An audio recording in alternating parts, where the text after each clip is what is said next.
Hello मेरे प्यारे साथियों, आज हम लोग कुछ न्यूमेरिकल को सॉल्व करेंगे। ठीक है, और हालांकि आपके सिलेबस में न्यूमेरिकल है नहीं और न्यूमेरिकल आपको एग्ज़ाम में पूछा भी नहीं जाएगा, इसलिए परेशान मत होइएगा। बट कुछ न्यूमेरिकल, एक दो न्यूमेरिकल हम लोग देख लेते हैं जो पैरेलल ऑपरेशन ऑफ ट्रांसफार्मर हम लोग पढ़े हैं। ध्यान रहे, आपको एक चीज़ और मैं बता दूं कि जब आप इंडक्शन जनरेटर कह सकते हैं, नहीं सिंक्रोनस जनरेटर, जब आप सिंक्रोनस जनरेटर पढ़ेंगे या अल्टरनेटर उसको कहते हैं, तो वहाँ पे भी एक पैरेलल ऑपरेशन ऑफ अल्टरनेटर रहेगा। तो सेम आप लिख सकते हो, वहाँ पे भी कोई ज़्यादा चेंजेस नहीं आता है ना। तो ये अगर आप समझ रहे हैं तो पैरेलल ऑपरेशन ऑफ अल्टरनेटर भी आप समझ के मतलब लिख सकते हैं।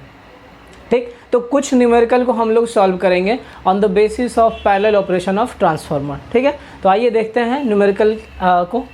देखिए क्वेश्चन इस प्रकार है, कह रहा है कि दो सिंगल फेज ट्रांसफार्मर है with equal turns and have impedance of 0.5 plus J3 ohm and 0.6 plus J10 ओम। मतलब दो सिंगल फेज का ट्रांसफार्मर है और दोनों सिंगल फेज ट्रांसफार्मर के टर्न्स जो है बराबर हैं। ठीक है, अब टर्न्स अगर बराबर हैं तो वोल्टेज रेशियो भी बराबर ही होंगे, है ना। तो टर्न्स बराबर हैं, वोल्टेज रेशियो भी आप मान के चलिए बराबर है। इम्पीडेंस जो है दोनों को क्या क्या दिया हुआ है, एक का है 0.5 प्लस J3 और दूसरे का है 0.6 plus J10 with respect to secondary. If देखो विथ रिस्पेक्ट टू सेकेंडरी कहने का मतलब हम लोग जो डायग्राम बनाए थे ना पैरेलल ऑपरेशन में, वो सारा का सारा सेकेंडरी का ही डायग्राम बना रहे थे। प्राइमरी जो था वो तो सोर्स से कनेक्टेड था, तो जो भी रिजल्ट या जो भी आउटपुट आता था सब सेकेंडरी के लिए ही हम लोग आ रहा था, मतलब कैलकुलेट करके निकाल रहे थे।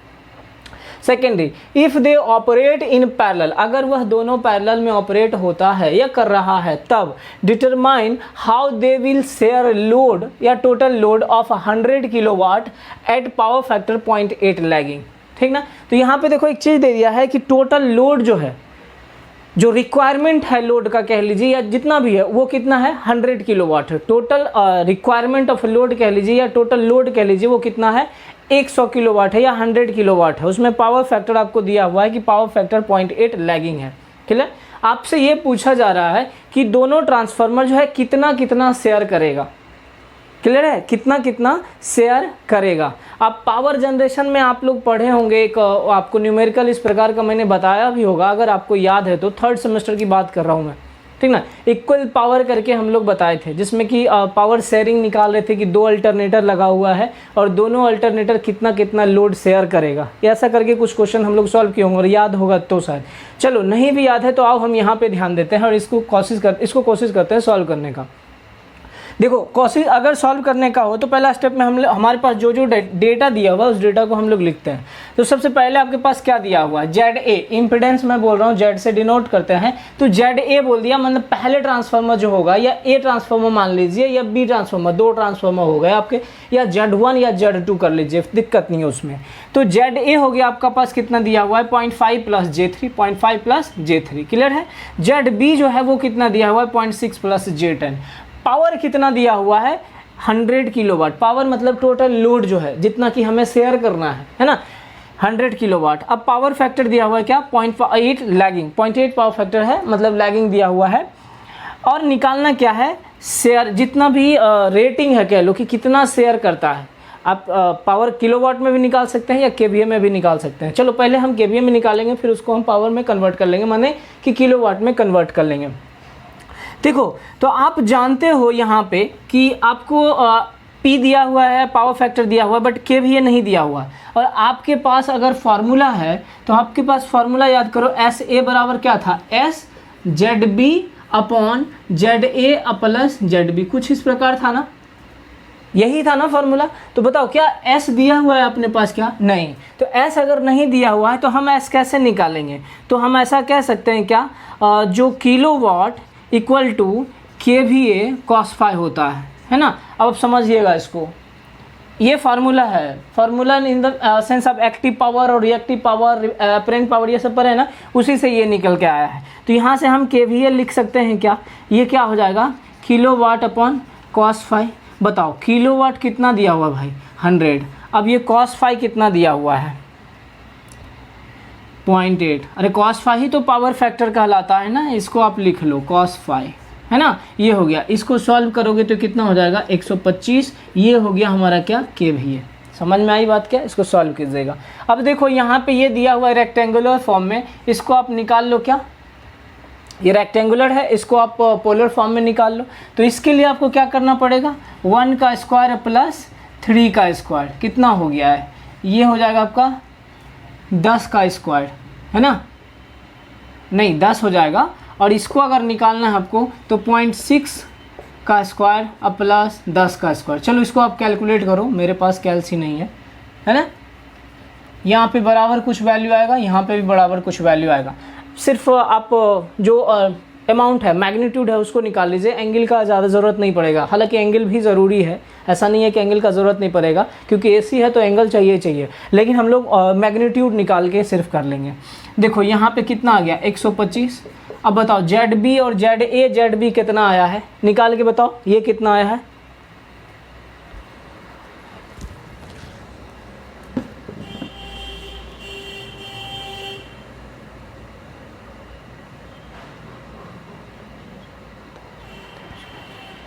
देखो ये जो है ना 3.041 है ना, 3.041 और ये है 10.017,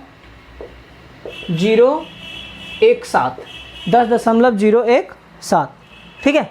देखो तो ये निकल गया। अब देखो इस वैल्यू को हम क्या कर रहे हैं, यहाँ पे पुट कर दे रहे हैं। ये हमारा क्या ZB चाहिए, ZB हमारा क्या हो गया 10.017 अपॉन में 10.017 प्लस 3.041। इसको आप सॉल्व कीजिए। इसको जब आप सॉल्व कीजिएगा ना तो ये आ जाएगा आपका 95.88। ये हो गया हमारा क्या KVA। देखो ये हमारा क्या हो गया KVA। अब इसी को आपको अगर कन्वर्ट करना है किस चीज़ में, किलोवाट में, तो वो भी आप कर सकते हो सेम ये फार्मूला यूज़ करके।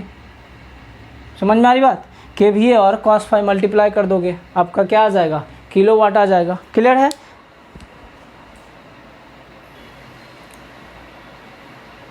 सॉल्व किए। देखिए यहाँ से आपने क्या निकाला था, ये हमारा हो गया 95.88 KVA। अब इसको पावर फैक्टर से मल्टीप्लाई कर देते हैं 0.8 से, तो ये हमारा कितना हो गया 76.784 किलोवाट हो गया। यही हमारा एक्चुअल। अब इतना किलोवाट शेयर करेगा पहला ट्रांसफार्मर या ट्रांसफार्मर A। अब ट्रांसफार्मर B की बात करते हैं, तो ट्रांसफार्मर B के लिए भी आप सेम फार्मूला यूज़ कीजिए। अंतर क्या, ये ZB की जगह पे क्या आ जाएगा ZA। ये मैंने निकाल के आपको बताया, पैरेलल लगाया था, पैरेलल डिवीज़न रूल जो होता है करंट डिवीज़न रूल, उसको यूज़ करके हमने ये निकाला था। अब यहाँ से भी वैल्यू पुट करिए, ये वैल्यू आपका क्या आ जाएगा 29.13 KVA। अब ये भी KVA में है, इसको भी आप कन्वर्ट कर लीजिए किस में, ये भी आपका हो गया क्या 0.8 पावर फैक्टर, ये हो गया 23.30। अब ये ट्रांसफार्मर B जो होगा इतना लोड शेयर करेगा। समझ में आ रही बात। तो दो ट्रांसफार्मर थे, पैरेलल ऑपरेशन करना था, दोनों कितना कितना शेयर कर रहा है, समझ में आ रही बात। तो ये आपको निकल के आएगा। अब देखो एक चीज़ आप वेरीफाई करना चाहिए कि हाँ सही है या गलत है, ये चीज़ समझना। देखो टोटल KVA रेटिंग कितना आया 125 KVA। टोटल कितना आया 125 KVA। आप यहाँ पे देखो KVA रेटिंग और यहाँ पे देखो क्या ये KVA रेटिंग, इस दोनों को जोड़ के देखो तो कितना आ रहा है। मतलब मैं सीधा सीधा बोलूँ 96 और यहाँ पे मैं बोल दे रहा हूँ 29, कितना हो गया देखो 125 आया कि ये इतना ही तो शेयर करना था ना। तो KVA के फॉर्म में अगर आप देखना चाहो तो ये दोनों हो गया हमारा, शेयर कर लिया। अब अगर पावर के फॉर्म में कहिए तो पावर आपके पास कितना था 100 किलोवाट था ना, पावर 100 किलोवाट था ना यहाँ पे 100। अब देखो इसको करो, ये 76, इसको मैं लिख दूँ क्या 77, और ये हमारा क्या हो गया 23 सुनना। बताओ ये हो गया हमारा क्या किलोवाट। देखो दोनों बराबर आया, KVA भी 125 आ रहा था और किलोवाट भी क्या आया 100 आया। तो इसका मतलब है कि वही 100 टोटल लोड था। टोटल लोड जो मतलब रिक्वायरमेंट है लोड का वो कितना था 100 किलोवाट, और उस 100 किलोवाट को दो ट्रांसफार्मर मिलके किस प्रकार से शेयर करेगा। तो एक ट्रांसफार्मर जो है शेयर कर रहा है 76.784 और दूसरा ट्रांसफार्मर शेयर कर रहा है क्या 23.30। क्लियर है यहाँ तक, तो कोई कन्फ्यूज़न नहीं होना चाहिए। चलिए पहले आप इसको लिख लीजिए, फिर हम एक दूसरा सवाल करके देखते हैं।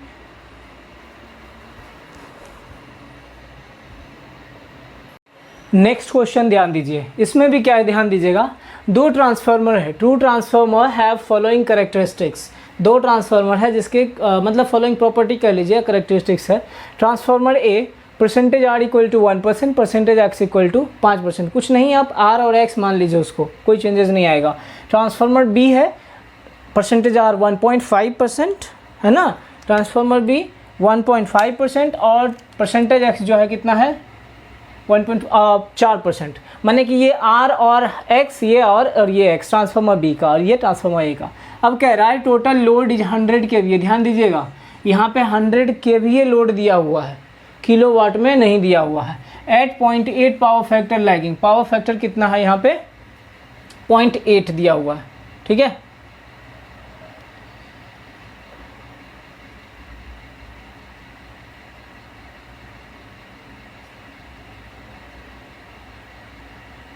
हो गया, लैगिंग है। अब देखिए calculate the load shared by each of them in KVA. अब दो ट्रांसफार्मर है, दोनों ट्रांसफार्मर कितना लोड शेयर करेगा, इन केवीए भी निकालना है और इन किलोवाट भी निकालना है, दोनों ट्रांसफार्मर का, है ना। केवीए में कितना शेयर करेगा और किलोवाट में कितना शेयर करेगा। And find power factor and angle, power factor भी फाइंड करना है और उसका एंगल भी फाइंड करना है। क्लियर, हर एक ट्रांसफार्मर का आप कह लीजिए, दोनों ट्रांसफार्मर है, दोनों ट्रांसफार्मर का पावर फैक्टर निकालना है और उसका एंगल कितना होगा। अरे यार पावर फैक्टर पता चल जाएगा तो एंगल भी मालूम चल जाएगा, इसलिए ध्यान देना यहाँ पे थोड़ा सा चेंजेस आया है।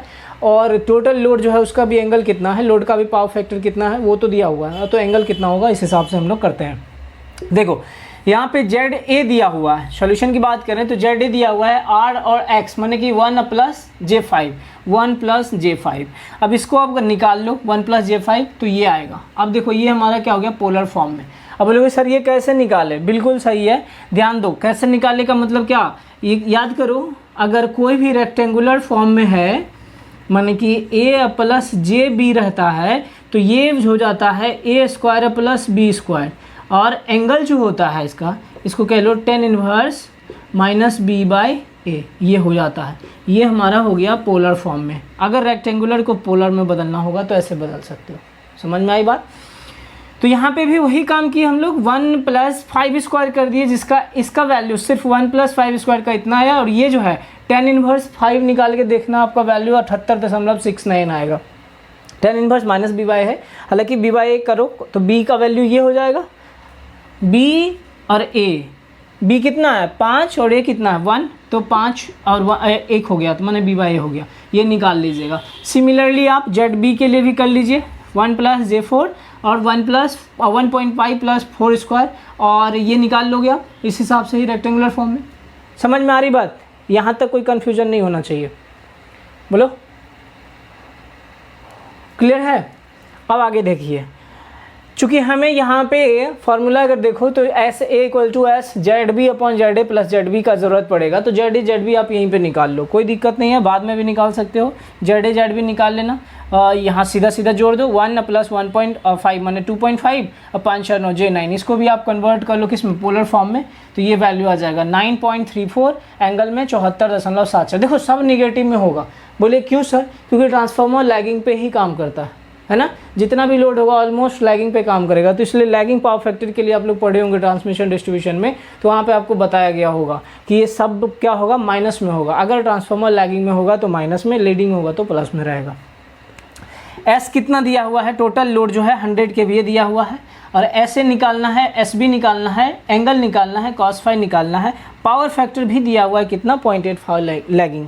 अब ये पावर फैक्टर का एंगल आप पहले तो निकाल लीजिए, cos φ हो जाएगा 0.8, φ cos इनवर्स 0.8 निकालिएगा आपको, तो ये वैल्यू आ जाएगा कुछ आपका कितना 36.87, इसको आप इस फॉर्म में लिख लीजिए, -36.87, इसका ये मतलब क्या हो गया, ये लैगिंग में है। समझ में आई बात।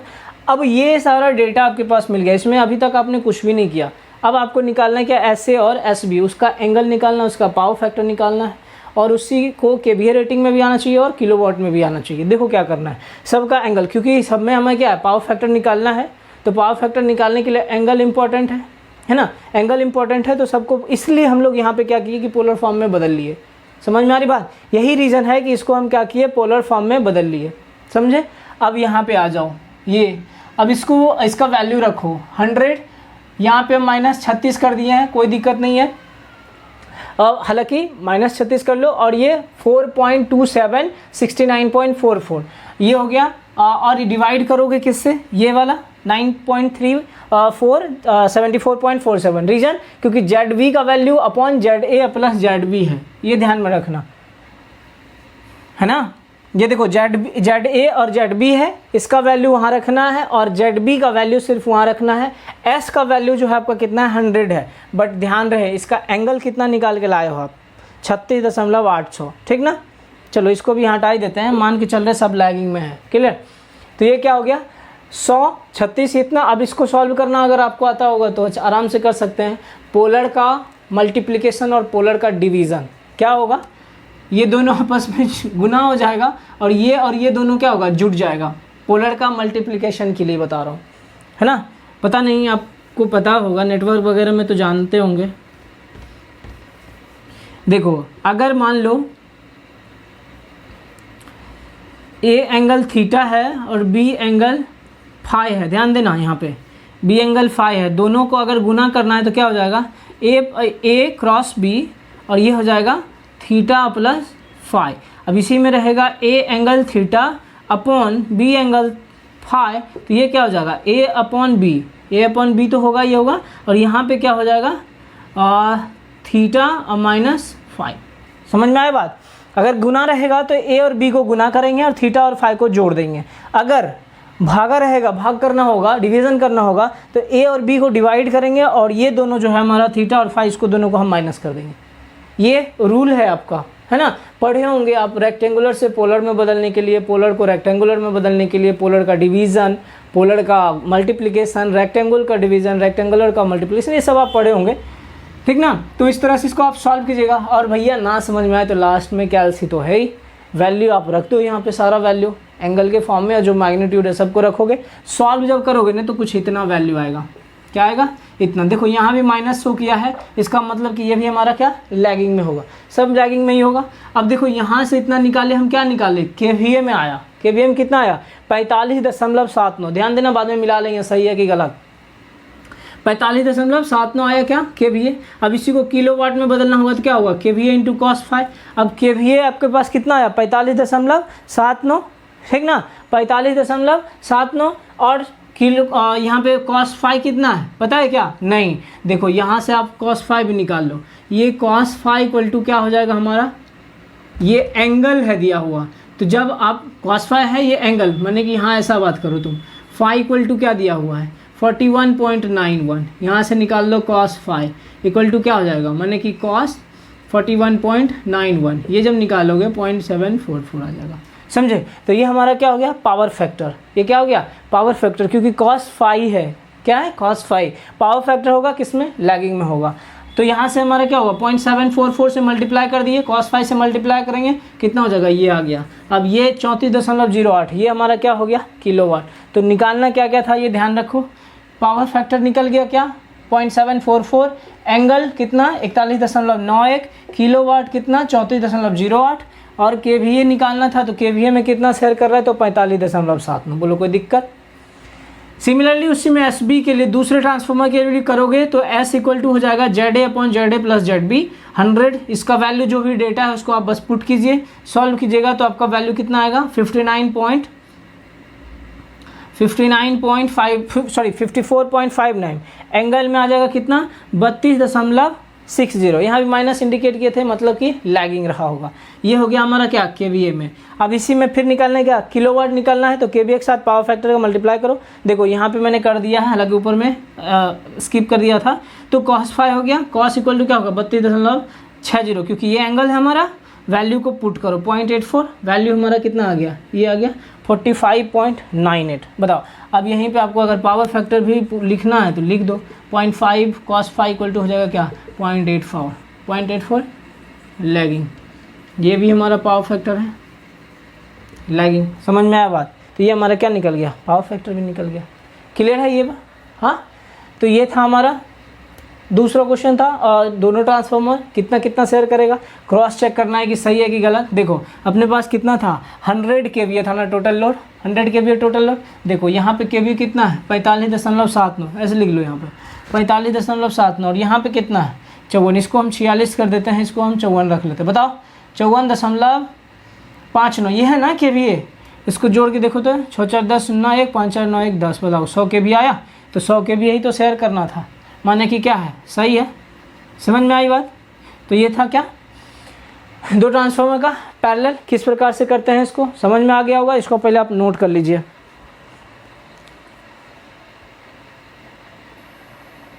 चलिए ये क्वेश्चन ना आप लिख लीजिए और इस क्वेश्चन को आप होमवर्क में लिखिए, होमवर्क में आप करके बताइएगा कि ये क्वेश्चन का क्या आंसर होगा, ठीक ना। देखिए 2 transformer each of 18 kVA are connected in parallel. 2 transformer है, दोनों ट्रांसफार्मर का 80 kVA रेटिंग है ना। जैसे ए और बी मान रहे थे तो ए का भी 80 kVA और बी का भी 80 kVA है। In parallel one has resistance and reactance of 1% and 4%। Transformer एक जो है, मतलब ए कह लीजिए, या पहला जो ट्रांसफार्मर है उसका रेसिस्टेंस 1% है और इंडक्टेंस जो है वो 4% है रिस्पेक्टिवली, ठीक। एंड दो other has resistance and reactance of 1.5% and 6% respectively. दूसरा जो ट्रांसफार्मर है उसका रेसिस्टेंस कितना है, 1.5%, और जो रिएक्टेंस है उसका 6% है। उसके बाद कह रहा है calculate the total load shared by each transformer. तो दोनों ट्रांसफार्मर के द्वारा कितना लोड शेयर करा जाएगा, ठीक। Total calculate the total load shared by each transformer, हर एक ट्रांसफार्मर का, मतलब ट्रांसफार्मर 1 और ट्रांसफार्मर 2 जो है कितना कितना लोड शेयर कर रहा है। समझ में आ रही बात। ट्रांसफार्मर ए के द्वारा कितना लोड शेयर किया जाएगा, ट्रांसफार्मर बी के द्वारा कितना लोड शेयर किया जाएगा, एंड करस्पॉन्डिंग पावर फैक्टर, और उसका पावर फैक्टर भी आपको निकालना है। When the total load shared is 100 kVA at 0.8 power factor KVA। देखो 100 kVA टोटल लोड शेयर करना है, इतना पता है, ये पता है 100 kVA क्या टोटल लोड को शेयर करना है। अब 2 ट्रांसफार्मर है, दोनों का रेटिंग 80-80 है, माने कि टोटल 160 kVA है। अब 160 kVA मिलके दोनों कितना कितना शेयर करेगा कि ये 100 kVA कंप्लीट हो जाए, जो रिक्वायरमेंट है वो 100 kVA पूरा हो जाए। समझ में आ रही बात। पावर फैक्टर इसका 0.8 पावर फैक्टर लैगिंग है। तो एक बार ट्राई कीजिएगा इसको आप बनाने का, है ना। क्वेश्चन को बनाइएगा और अगर बन जाता है तो आप टेक्स्ट कीजिएगा, ग्रुप में हो तो ग्रुप में, या मैसेज करना हो पर्सनली तो मैसेज कर लीजिएगा, है ना। तो इसको आप बना के भेजिएगा, क्लियर। फिर हम लोग आज इतना ही रखते हैं, फिर मिलते हैं नेक्स्ट लेक्चर में। धन्यवाद।